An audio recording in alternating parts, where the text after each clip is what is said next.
Kasus berawal saat korban pulang dari tempat kerjanya di kawasan Nusa Dua pada Kamis 2 Juli lalu. Di tengah perjalanan, korban diadang sebuah mobil berwarna hitam. Dua pria bermasker disebut langsung menarik korban dan membawa ke lokasi yang tidak diketahui. Selama disekap, korban mengaku mengalami kekerasan fisik dan diintimidasi agar menyerahkan kata kunci dompet digital serta akun kripto miliknya. Yeah, when I back to my home on the way, the black car is blocked my way, and when I stopped, that prevent the crash. Two guys go out from car and catch me and put the black bag to my head, and use the plastic bracelets. So and you cannot see anything? No, I just see two people. I know it was at least four in the car. Terkait laporan tersebut, Polda Bali masih melakukan serangkaian penyelidikan. Saat ini anggota kita masih turun ke TKP, masih tetap melakukan lidik, kemudian berupaya untuk mendalami siapa pelaku dari hasil seldam pembicaraan di handphone maupun dari hasil analisa CCTV. Polisi juga masih menyelidiki identitas para pelaku, motif penculikan, lokasi penyekapan, serta dugaan pemerasan terhadap warga negara Rusia tersebut. Dari Jakarta dan Denpasar, Indira Ari, Camar Haenda, iNews melaporkan.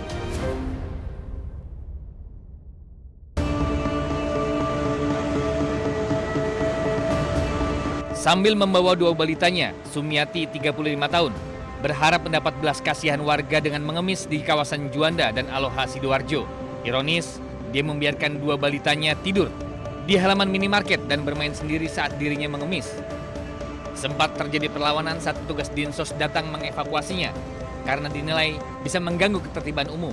Usai diperiksa, ia ternyata pergi meninggalkan suami di kampung halamannya di Probolinggo. Rencananya, Sumiati dan dua balitanya akan dipulangkan ke daerah asal.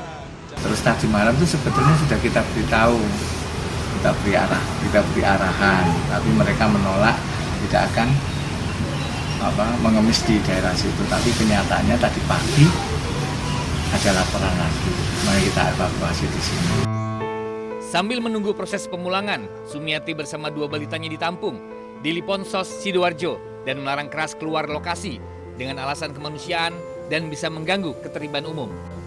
Dari Sidoarjo, Jawa Timur, Parmono Putra, iNews melaporkan.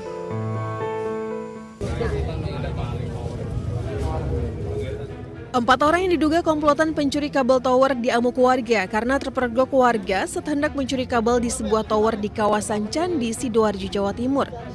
Ironisnya, 2 dari 4 pelaku masih di bawah umur.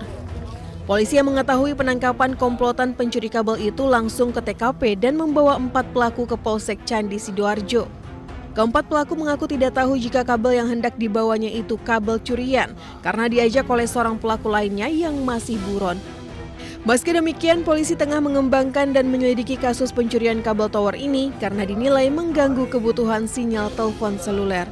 4 orang diamankan oleh warga, yaitu sedang mau melakukan pencurian terkait kabel tower. Jadi diamankan, terus kita bawa ke sini dan ini masih dalam proses penyelidikan.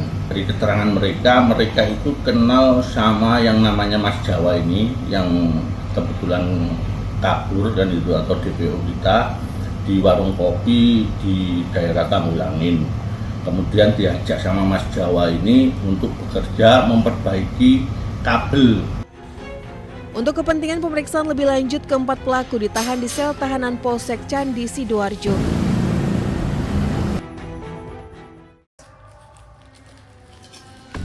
Sumpah iya. Ya Allah.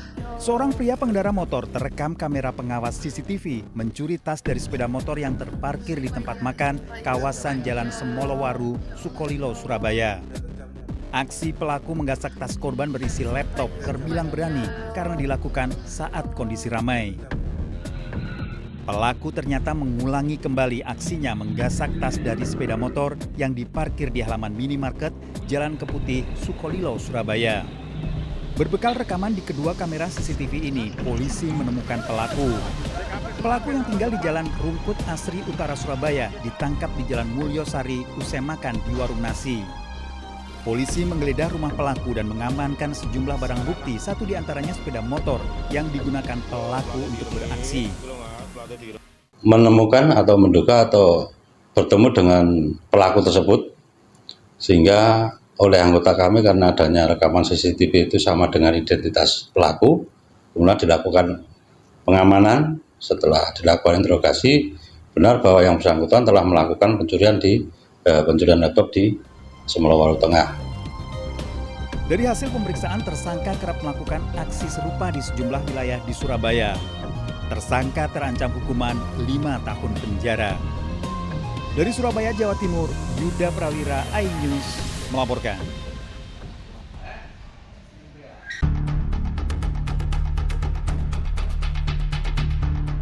Seorang pria tergeletak di halaman rumah warga setelah terlibat berkelahian dengan keponakannya di Karangdalem, Sampang, Madura.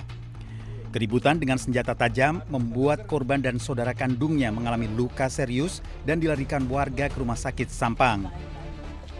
Peristiwa bermula saat pelaku berada di rumahnya, tiba-tiba korban mengucapkan perkataan kurang menyenangkan. Pelaku mengambil senjata tajam hingga terjadi perkelahian. Kedua korban mengalami luka di leher dan perut. Pelaku dan senjata tajam diamankan polisi. Berbau keluarga. Jadi antara korban dan terduga pelaku adalah paman korban dan adik kandung dari korban. Kasusnya apa dong?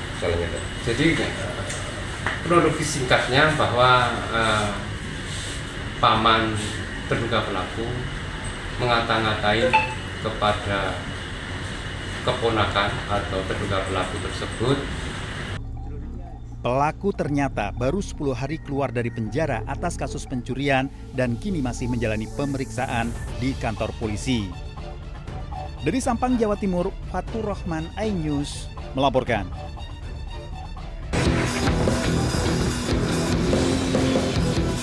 Untuk mencapai TKP gembong narkoba, petugas harus melewati permukiman padat penduduk dan menyusuri jalan setapak.